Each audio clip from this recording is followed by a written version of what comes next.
Dhe natyrisht duhet krijohet një front i përbashkët në Shqipëri dhe diasporë. Ky regjim duhet luftohet në çdo skaj të këtij vendi dhe në çdo skaj të botës.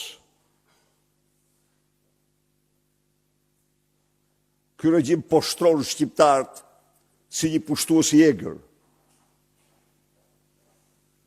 Ata që mendojnë se mund të u imponojnë një farës të tillë shqiptarë gabohen rënd.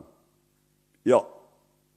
Ne jemi këtu për ta dokumentuar atë, por ne do qëndrojmë me çdo shpinë për të vërtetën dhe mbrojtjen e saj.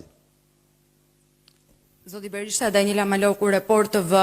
Si e lexon Sali Berisha reagimin e ambasadës së Shteteve të Bashkuara për zgjedhjet e 11 majit ditën e djeshme, kur tha se përgëzon zgjedhjet, procesin e zgjedhjeve parlamentare, si dhe do të vazhdoj bashkëpunimin me Shqipërinë. Ajo nuk ishte ashtu si tha. Citoje pak siç u tha dhe pastaj të bëj koment. Ja sa ta gjej një sekond. Po. Përgëzoj popullin shqiptar. Përgëzoj për zgjedhjet parlamentare. Popullin shqiptar. Tani çfarë sugjerimi kam unë këtu për ju? Merr lexoni të gjithë deklaratat e mëparshme të asaj ambasade për zgjedhjet, për ta kuptuar më mirë se cili ishte thelbi i deklaratës. Se cili ishte thelbi i deklaratës. Kjo është përgjigjja ime. Lexoni ato të vitit 2021 si kanë qenë. Ju si e keni lexuar? Prit. Lexoni vitin 2021. Lexoni pak disa nga deklaratat e sekretarit Rubio për zgjedhje në vendet ndryshme të botës. Direkt të sekretarit. Dhe do kuptoni mirë se ç'përfaqëson ajo që ju e quheni urim për Edi Ramën. Jo, nuk është urim për Edi Ramën. Do me thënë. Jo, edhe ju më citoni. Jo, do me thënë, jo zgjedhjet. Pa uron shqiptarët, kaq. Kështu e kuptoj unë. Aty urohen shqiptarët. Por nuk pretendohet as për farës elektorale, as për një zgjedhje. Urohen shqiptarët, nuk mohohet as nuk pohohet farsa. Sigurisht, prit. Këtu ka një gjë. Ja u them unë ju.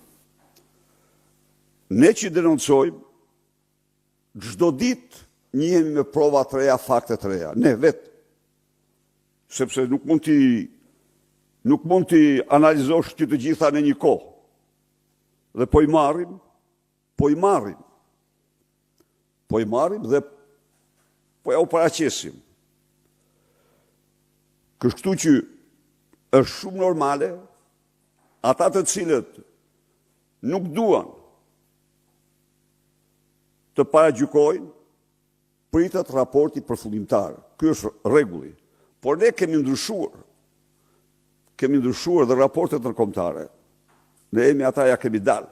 Ne bëjmë pamundurin të mundur. Në vitin 2001 erdhen urimet më të përzemërta nga gjithë bota. Po ato ranë për tokë. Para fakteve dhe të vërtetave që paraqitëm ne, sepse sigurisht institucionet ndërkombëtare janë të interesuar për zgjedhje të lira, jo për farsa. Jo.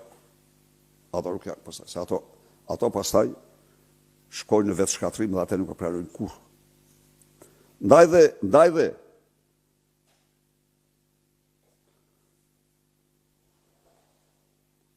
po e peti, pse se përshëndetje Edi Rama aturim? Më thuj pak herë. Jo më thuj. Si nuk e përshëndeti? Ai që po e prishte, prit. Ai po e prishte si diçka hyjnore atë urim. Pse nuk e përshëndeti?